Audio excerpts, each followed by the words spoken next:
Papa, biso ya mwana ekomi boye akwei te babundi te abambani pe na eloko te. Le 25 décembre 2022. Okay. Lisu evimbaki muke. Kape na kanisi ekozalaka mwa eloko ndenge salaka après moment ekosila yango moko. Namoni eloko wana e persévérer lisusu. Alobi to check la fin ko to moni ezo sala eloko te yango kaka ezo persévérer kaka ko vimba kaka. Nde na mzui mwana na kene na hopital ya miso ya Kingasani. Okay. Ki tout wana sili balobi babandeli ba chimio mususu wana siko ezo senga chimio moko nini moko séance moko $1000 basengi lokola 9 séances wana na kokili susu te. Soto comme na butu abandi olela à partir à minu pasi soit ba simbi kolela bandata soit bandi 20h titongo. Il a âge Azana 8 ans. Il a 8 ans. Attends. Okay. Ane po ya bandaki déjà kotanga mais na mwana ndenge komi pe oboye akora te lisusu ane. OK. C'est que kilo na sone ke vana à partir à minu passe. C'est ka bandi kolela ko supporter te. Eloko ya meminga na émission ezake na kokite na suki na kokite na zana bambongo capacité oya ya kusisa maladi yote. Par nani séance oyo bango basengi na campus. Balobi $900. Babandaki na $1000 to discuter na bango ti 850. OK. Siko il faut 9 séances. Après wana nde balobi bakotinde biso lisusu na centre nganda basa na siko soki ba chimio ba nini radiothérapie. Kinde umonde zo vimba boy. Ekoma kati musunya rouge wana ebimi na kotinde ba photo. Musunya rouge wana ebimi nyonso libanda. Liso emona na susté. Mais tout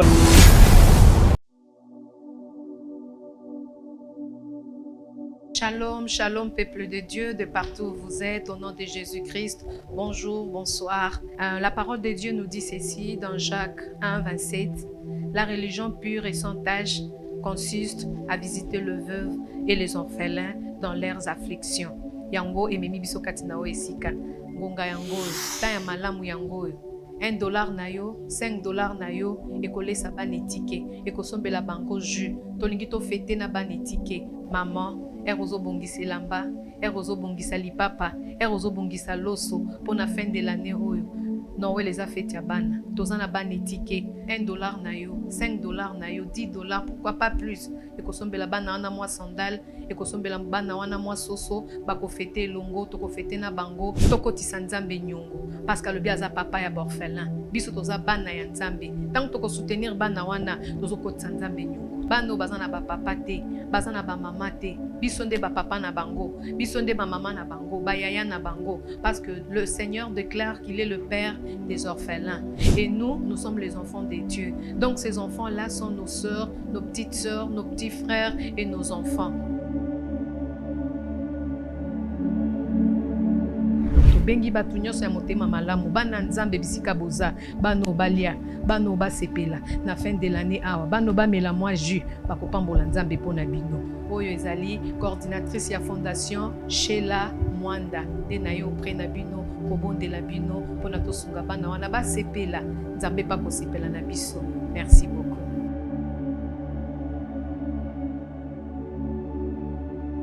Lelo na Kinshasa, eza lisusu pas cité ya kolongwa la statue ya locateur. Peko koma kololo pango. Occasion à ne pas rater. Bas terrain à vendre, ya ba dimension. Lokola 20/20, 20/17, 20/15. Na quartier Bibois, commune en télé. À un prix hors concurrence.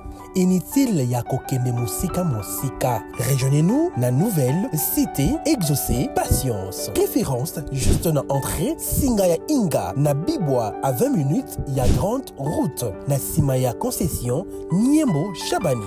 Ba abonné nyonso chez Biso Télévision, ou ezali cadeau pour na bino, ta côté na ba bureau ya quartier na se renseigner en tout cas ba belé yango yo. Cadastre ma nyonso normal, na prix moko abordable. Donc wela déjà benganga na lombango po oza pesika na yo. Bino mo bomoni ke ngamo na tamboli. Na tamboli mai ezali peso lingo esika ya mai ezali. Explique ma ya plat ezali olingo mona ngomba donc tout ezali awa. Donc bo benga biso na lombango. Shiki mukadi yeyo na mabele na kiti ya musika te. Bibois Donc, entrée à station Bibois, côté 10 minutes, c'est belé au commune Sikawana. Quartier Bibois, ils ont déjà habité depuis Kala. Courant na Maï et Kota déjà Kala. Profitez na occasion Oyo pour Okoma propriétaire Yalopango. Pour tout contact, Bengabiso na numéro Oyo. Plus 243 82 01 22 200. Banongba bolingo, kobota mwana pe kokolisa lelo na yo koyeba ne balobaka que pour yeba importance à parents, il faut yo pour comme parents. On n'a pas si aux parents yo kaka pona kokolisa mwana. Yo mona parents musu balinga basi mabana bangote. Mesdames, messieurs, tozu kamoko ya ndeko na biso, cette petite fille, cette innocente fille oyo lelo un problème ya miso. Na habité to koyeba te, parents bazawa to koyeba. Mais avant tout, je dis un grand merci na sponsor na biso officiel, ya tika biso te, après ça biso mbongo, après ça biso succès, après ça biso élévation, après sa famille, après sa santé, l'icône on va participer à comme on a eu Jésus-Christ de Nazareth, il y a des sponsors officiels, il y a chez Bisso Télévision ainsi que cette émission SOS. Un grand merci à vous, notre sponsor Jésus-Christ de Nazareth. Un grand merci à la Fondation Maman Denise Nyakero.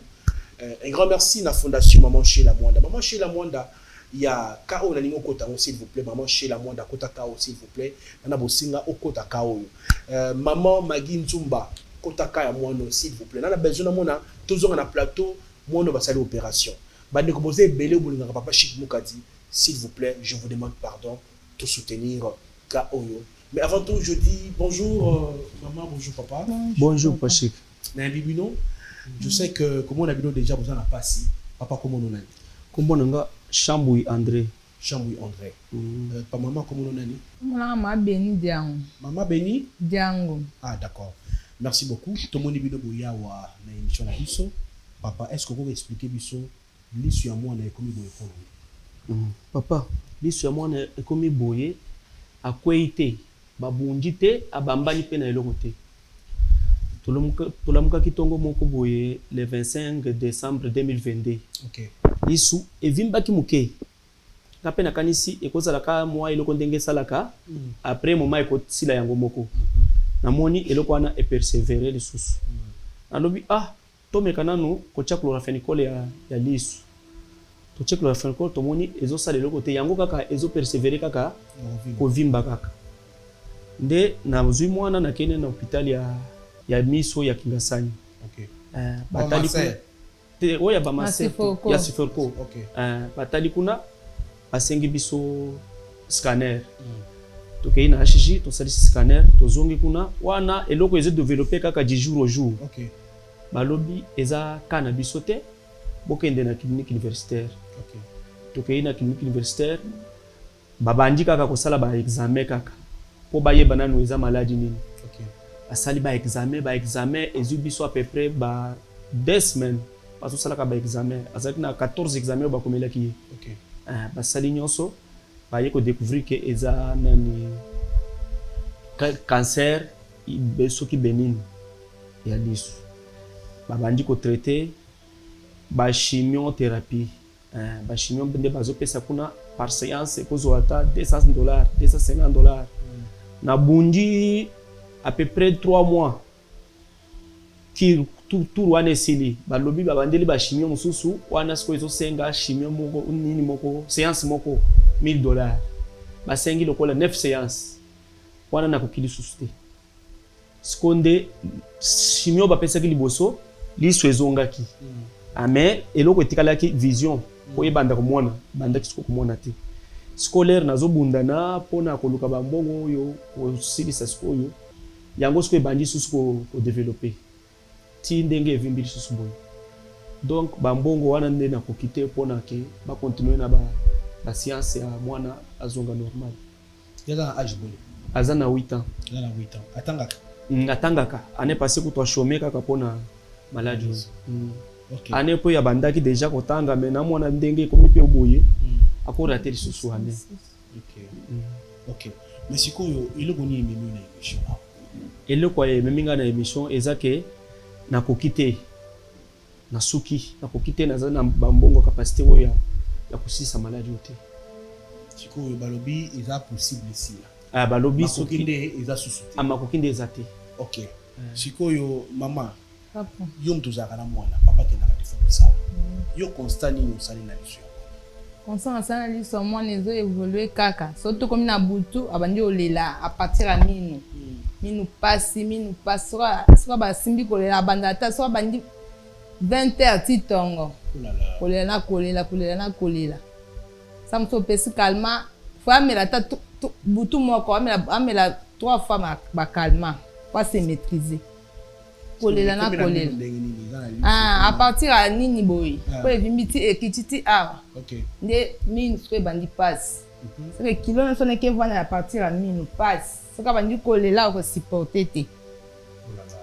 Ko supporter te. Yo plus en tant que maman ni osenga na bandi bota la biso na.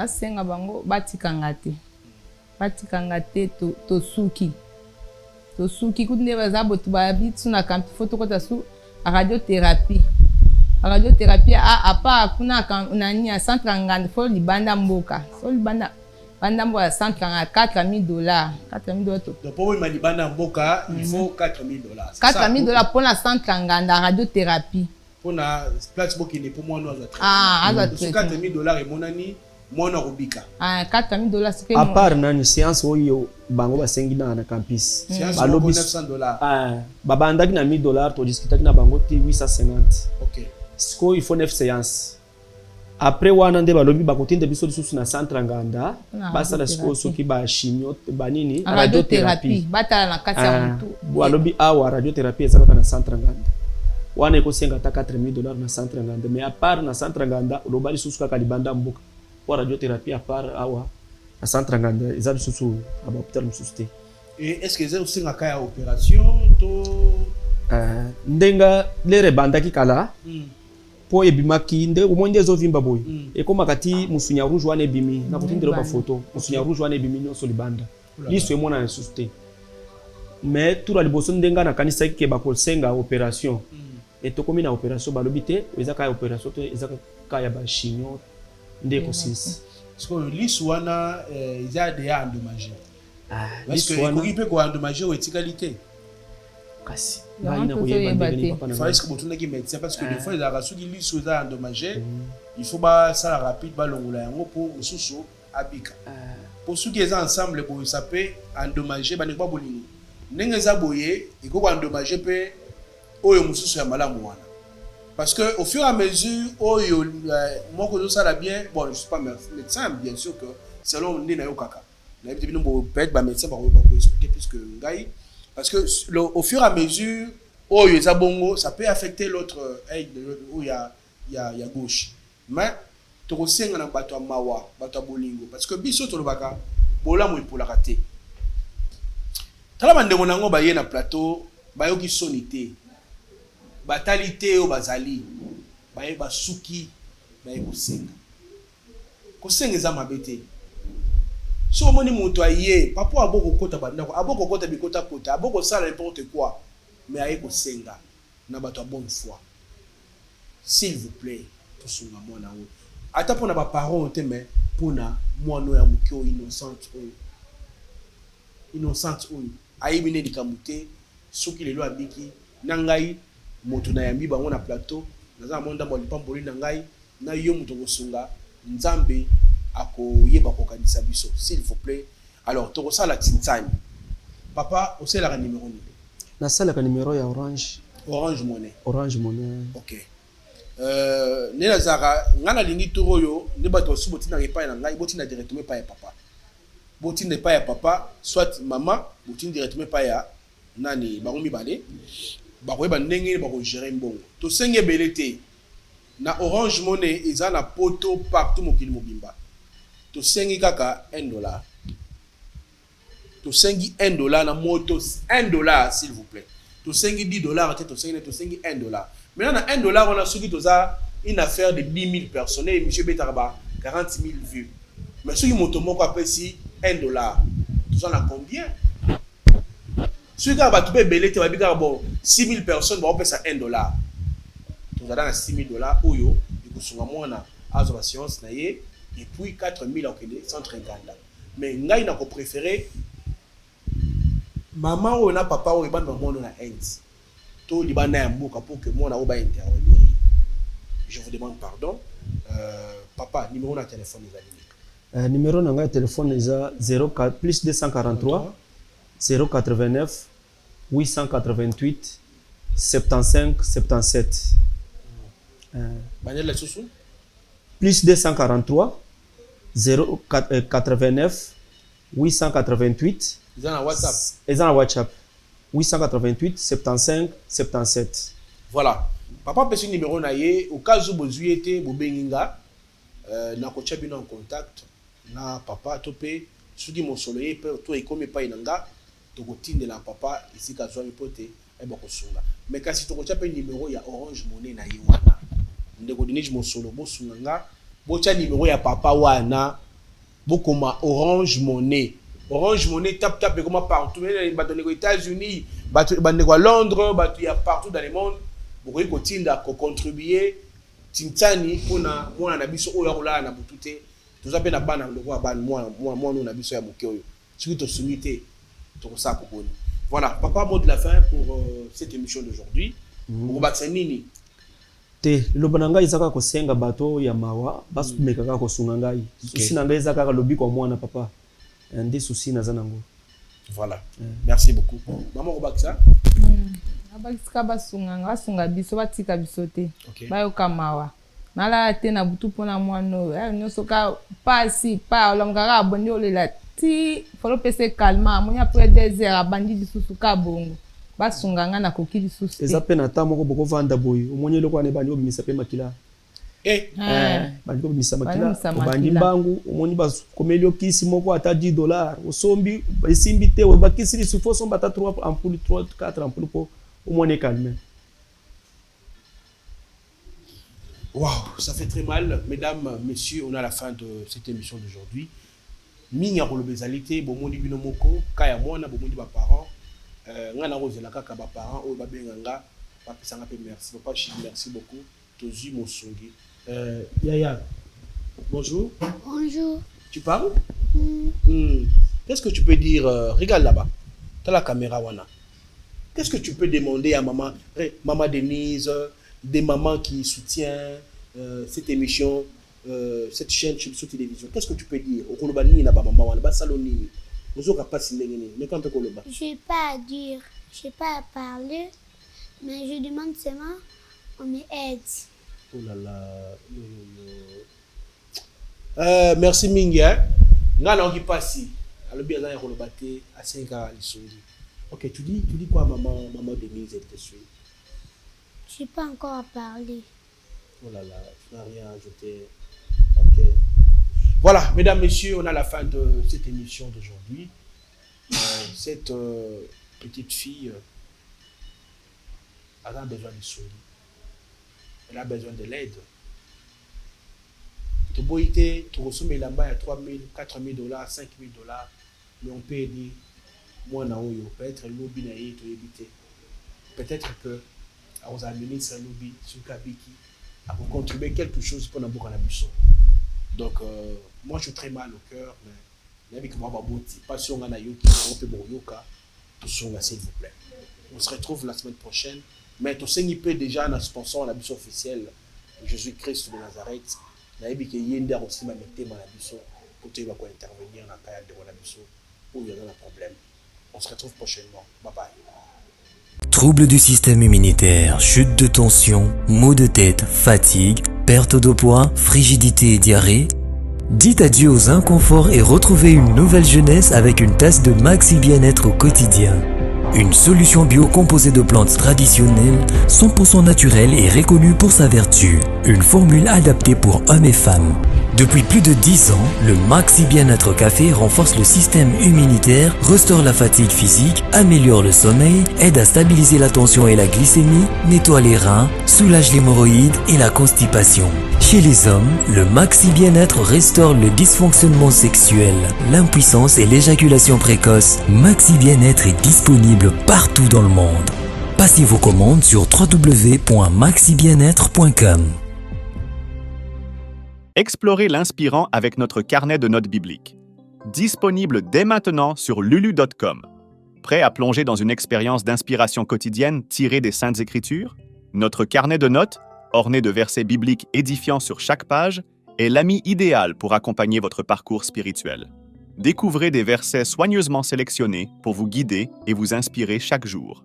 Façonné avec précision et conçu pour résister à l'épreuve du temps, ce carnet de notes est un témoignage de durabilité et de style.